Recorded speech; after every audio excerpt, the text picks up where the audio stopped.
They grew up watching her smile on screen. They thought they knew her. But in her late 30s, Ashley Tisdale did something that shocked Hollywood far more than any scandal ever could. She walked away. Not from fame, not from money, but from people who were supposed to be her support system. In early 2026, Ashley published a series of calm, carefully written reflections about motherhood, belonging, and something few women in power dare to admit out loud, that sometimes the most dangerous place for a woman is inside a circle that smiles at her face and erases her presence behind her back. There were no names, no accusations shouted in all caps, no public fight. And yet, the industry heard everything.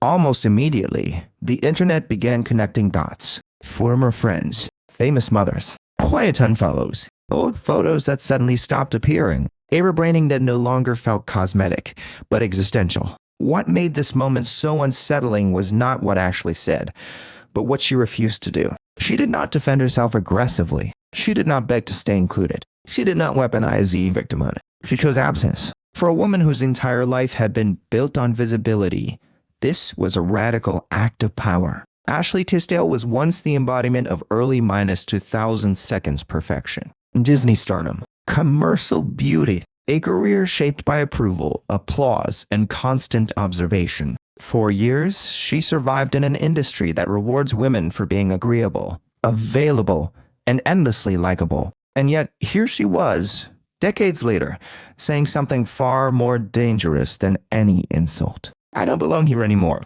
This story is not about a petty celebrity fallout. It is not about social media drama. And it is certainly not about choosing sides. This is a story about a woman who realized that proximity to power is not the same as power itself. That being invited is not the same as being valued. And that sometimes the strongest form of control is the courage to leave the room without slamming the door. Before she became the woman who walked away, Ashley Tisdale was once a girl shaped by cameras, expectations, and a world that taught her early that love was conditional. To understand why her exit mattered, we must go back to the beginning. Ashley Michelle Tisdale was born into a world that valued performance long before it taught her stability. She came into the world on July 2, 1985 in New Jersey, a place far removed from Hollywood but deeply connected to ambition. Her parents were not aristocrats, nor industry elites. They were working-class strivers who recognized something early in their daughter. She was comfortable being watched. By the age of 3, Ashley was already appearing in commercials. By 8, she had signed with a talent agent. Childhood for her did not unfold quietly. It unfolded under fluorescent lights, auditions, rehearsals, and the subtle pressure to always be pleasant. Unlike many child stars whose families pushed them aggressively, Ashley's early career looked almost deceptively normal. She worked consistently, appeared in theater productions, including Broadway, and learned very early the discipline of showing up prepared, smiling, and professional. But there is a hidden cost to growing up this way. When a child's value is repeatedly confirmed by external approval, she learns an unspoken rule: affection arrives when you perform correctly. Mistakes are tolerated only if they are invisible. Emotions are acceptable only when they do not inconvenience others. Ashley moved to Los Angeles while still young, entering an industry that rewards girls for being adaptable, grateful, and endlessly agreeable.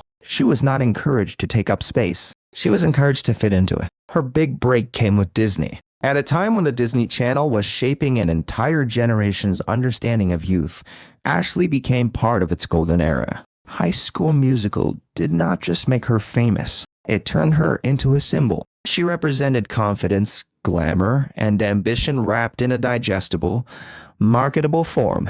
But even then, her role carried a quiet tyranny. She often played characters obsessed with status, inclusion, and validation. Characters who feared exclusion. Characters who needed to be admired to feel secure. The audience laughed, but Ashley lived inside those dynamics every day. Off-screen, the expectations multiplied. She was expected to dim but healthy, confident but humble, successful but not threatening. Her career thrived, but the pressure to maintain relevance never disappeared. As she transitioned out of Disney, the industry's warmth cooled. Opportunities narrowed. Public interest shifted to younger faces. The same system that had elevated her now watched closely to see whether she would fall. This is where many women entertainment experienced their first internal fracture. Ashley tried music. She tried adult shows. Some worked, many didn't. The narrative around her subtly changed. No longer a rising star, she was framed as someone figuring it out.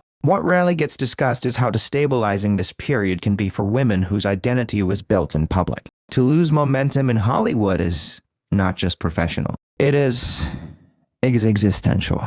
Ashley responded by doing what many women are taught to do when certainty disappears. She built a life that looked stable from the outside. She married musician Christopher French. She created a home. She eventually became a mother. And slowly, she shifted her attention away from being seen toward being grounded. Motherhood, however, did not soften her vulnerability. It intensified it. Becoming a mother during a global pandemic stripped away rituals that help women feel supported. No gatherings, no shared milestones, no collective reassurance. Ashley later admitted that she felt isolated, unsure, and hungry for connection. This longing did not come from weakness. It came from history. A woman who spent her life being included for performance reasons eventually craves inclusion that feels real. She sought community. She sought other mothers who seemed to balance ambition and family. She believed briefly that she had found a safe circle. But when your earliest lessons taught you to read rooms carefully, you notice shifts others dismiss. Small exclusions, unreturned messages, conversations that happen without you. For someone else, these might be minor discomforts. For someone raised on conditional belonging, they are alarms. Ashley's origin story is not one of tragedy. It is one of conditioning. A childhood where approval replaced emotional safety. An industry that rewarded silence over confrontation. A woman ought to stay pleasant even when she felt invisible. All this led her to a moment later in life when she would be forced to choose between staying included and staying intact. At the height of her fame, Ashley Tisdale appeared to have everything a young woman in Hollywood was supposed to want. Money, recognition, a global audience that knew her face before they knew her name. High School Musical transformed her into an international figure almost overnight. The franchise did more than succeed. It defined a cultural moment, and Ashley, positioned perfectly within that machine, became one of its most recognizable symbols. Red carpets,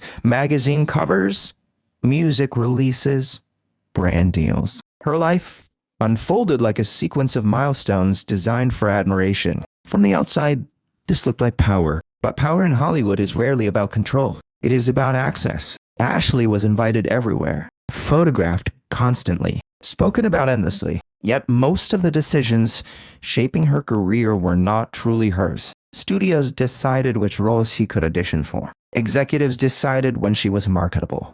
Publicists decided how much of her personality could safely be shown. The industry rewarded her for being reliable, not for being disruptive. As she transitioned out of Disney, Ashley faced a familiar crossroads for women who grow up famous. Reinvent yourself, or slowly disappear. She chose reinvention, but the path was narrow. Adult roles came with scrutiny. Music came with expectations. Every step forward carried the weight of comparison to her teenage image. This period exposed one of the most uncomfortable truths about fame. Visibility does not guarantee authority. Ashley was known, but she was not protected. Recognized, but not prioritized. Celebrated, but easily replaceable. Over time, she began to redirect her energy away from chasing validation toward building something that felt more stable. She founded a wellness and lifestyle brand with her husband. Unlike acting, this space allowed her to make decisions, to set boundaries, to shape messaging.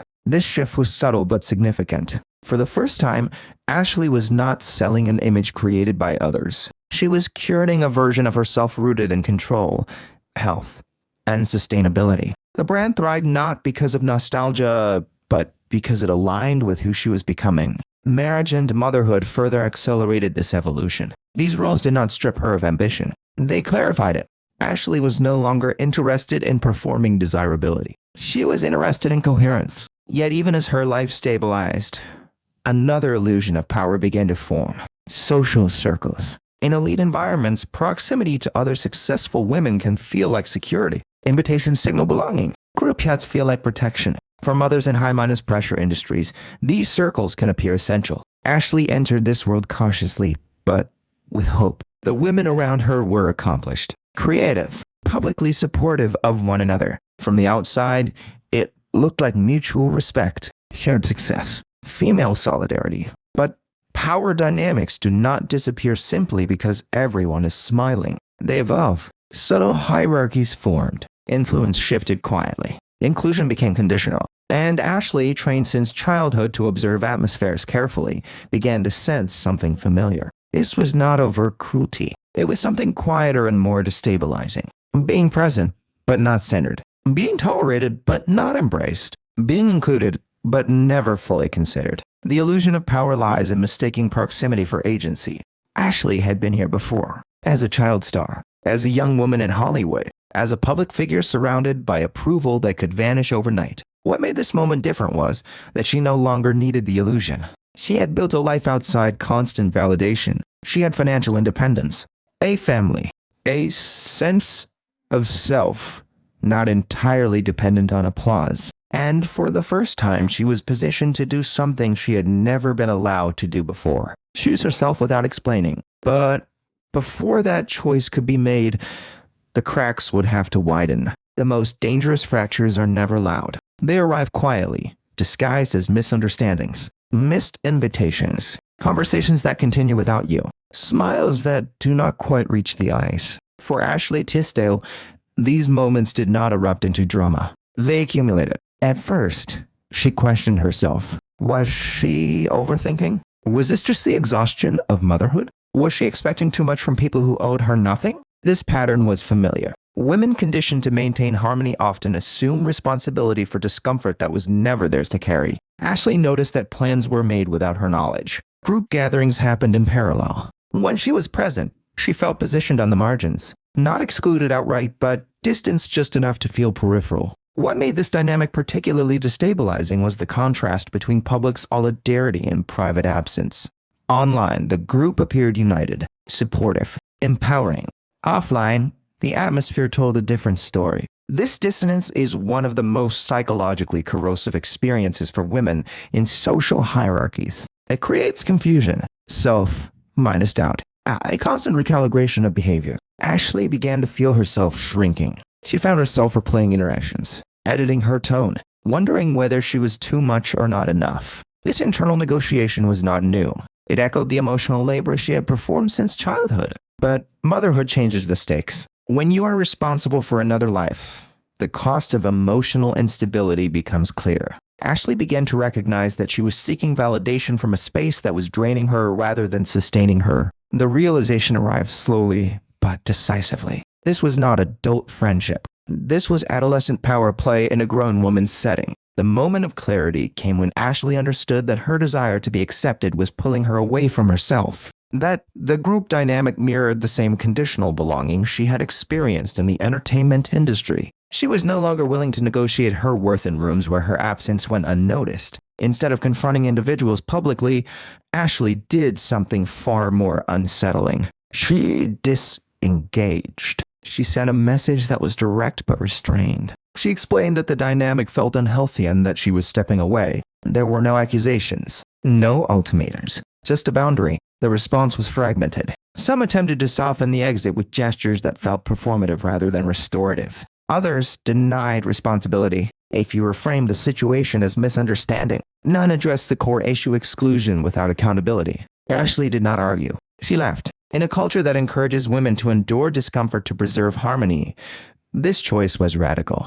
Walking away without spectacle denies others the satisfaction of control. Shortly after, the silence became visible. Unfollows, absences in photos, public narrative shifting subtly. And then Ashley did something that transformed a personal boundary into a public moment. She wrote, not to accuse, not to expose, but to articulate an experience many women recognize and rarely name. Her words focused on permission. Permission to leave spaces that no longer feel safe. Permission to stop chasing belonging at the cost of dignity. The internet reacted instantly. Speculation exploded. Names were suggested. Motives debated. Past behavior re-examined. Ashley became the center of a conversation she had never explicitly started. But what made this moment powerful was her restraint. She did not confirm rumors. She did not defend herself aggressively. She did not perform innocence. She allowed silence to speak. This was the first visible crack in the illusion of communal power.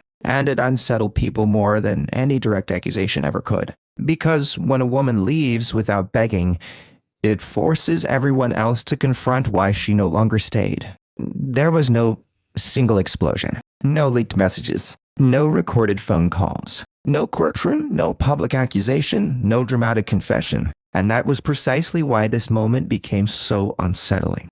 In a culture trained to recognize power only when it is loud, Ashley Tisdale chose a different weapon: composure. After stepping away privately, she released her reflections publicly. The writing was calm, measured, almost clinical in its restraint. She spoke about motherhood, about community, about recognizing when a space no longer supports your growth. She described emotional patterns without attaching names. She framed her departure not as rejection, but as self-preservation. This refusal to dramatize became the rupture. Hollywood understands scandal. It understands feuds. It understands winners and villains. What it does not know how to process is a woman who exits without asking permission and without offering herself up for consumption. Almost immediately, the reaction escalated beyond her control. Online audiences began doing what they always do. They connected dots, compared timelines, studied done follows, resurfaced old interviews, analyzed body language in archived photos. Former friends were pulled into the narrative, whether they wanted to be or not. And yet, Ashley remained silent. This silence was not weakness. It was discipline. By refusing to participate in the spectacle, she deprived the conversation of its usual fuel. There was no definitive statement to quote out of context, no emotional outburst to weaponize no apology to dissect. Instead, there was absence. That absence forced the public to sit with ambiguity. And ambiguity is deeply uncomfortable in a culture addicted to resolution. Some framed Ashley as brave. Others framed her as self-centered. A few questioned her motives entirely. Past anecdotes were ragged forward to support whatever version of her suited the argument being made. This is the price women pay when they refuse to be legible. But beneath the noise, something more important was happening. Ashley was no longer negotiating her identity with an audience. For decades, she had lived under scrutiny that demanded constant clarification. Who she was, what she meant, whose side she was on, whether she was still likable, still relevant, still deserving of inclusion. Now, she offered none of that. Her decision not to clarify was interpreted by some as guilt, by others as grace. In truth, it was neither. It was autonomy. At the same time, she quietly continued reshaping her public life. Her work focused on wellness, home, and mental health. Her name shifted, not as a branding trick, but as a personal recalibration. She spoke about being known as a whole person, not as a character frozen in time. This was not reinvention driven by fear. It was consolidation driven by clarity. The rupture reached its peak not in a headline, but in a realization shared by many women watching from the outside. Ashley had done something most are taught never to do. She had chosen peace over proximity, integrity over inclusion, silence over survival. And in doing so, she exposed a truth that unsettles systems built on quiet compliance. The most threatening woman is not the one who fights loudly. It is the one who leaves calmly and never looks back. When the noise began to fade, what remained was something far more revealing than any headline. Ashley did not disappear. She did not issue a carefully worded apology. She did not return with a rebranded version of likability. She did not attempt to reclaim a seat at the table she had left. Instead, she continued living exactly as someone does when they are no longer negotiating their worth. The aftermath of her departure exposed a quiet truth about power structures that rely on social cohesion. They only function when everyone agrees to play along.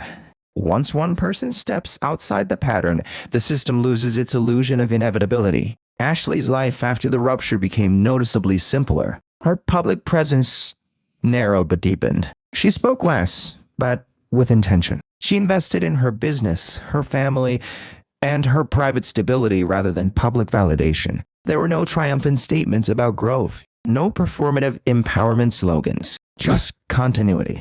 This is often misunderstood. Many interpret healing as visibility, as storytelling, as explanation. But for women who have spent their lives explaining themselves, healing can look like refusal. Refusal to clarify.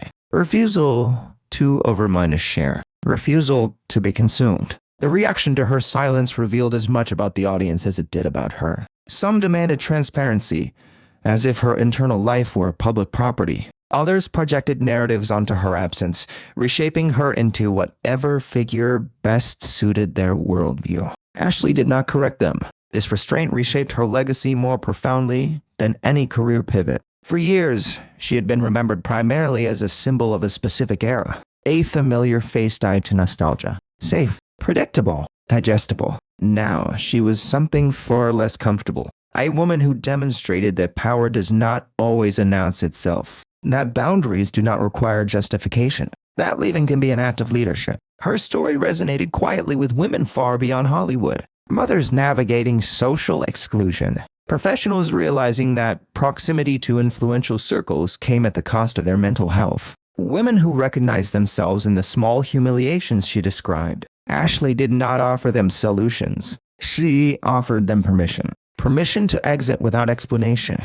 Permission to disappoint people who benefit from their compliance. Permission to choose internal coherence over external approval. This is not a legacy measured in awards or box office numbers. It is measured in recognition. The recognition that power does not always look like dominance. Sometimes it looks like absence, like the decision to stop performing emotional labor for environments that do not reciprocate care. Ashley's story did not end in downfall or redemption. It ended in something far rarer, stability without applause. And that may be the most subversive outcome of all. There is no final scene where the camera pulls back and explains everything. No courtroom verdict. No reconciliation photo. No definitive moment where the world agrees on what Ashley Tisdale represents now. And that is exactly the point. Her story does not resolve in the way we have been trained to expect. It refuses the comfort of a clear moral. It offers no villain to condemn and no heroine to canonize. What remains instead is a question.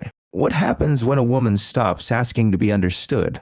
Ashley's journey forces an uncomfortable reckoning. For decades, she was shaped by environments that rewarded compliance and punished deviation. She learned how to belong by adjusting herself, how to survive by staying agreeable, how to remain visible by never becoming inconvenient. And then, quietly, she unlearned all of it. She did not claim moral superiority. She did not frame herself as a victim. She did not demand applause for choosing differently. She simply withdrew her participation. In a culture that treats women's availability as a public resource, this choice is radical, because power does not always manifest as control over others. Sometimes it manifests as the refusal to be controlled by expectations that no longer align with who you are. Ashley Tisdale did not conquer a kingdom. She did not overthrow a system. She did something far more destabilizing. She stopped feeding it. Her story asks us to reconsider how we define strength. Whether endurance is truly noble, or simply rewarded because it keeps systems intact. Whether staying is always virtuous,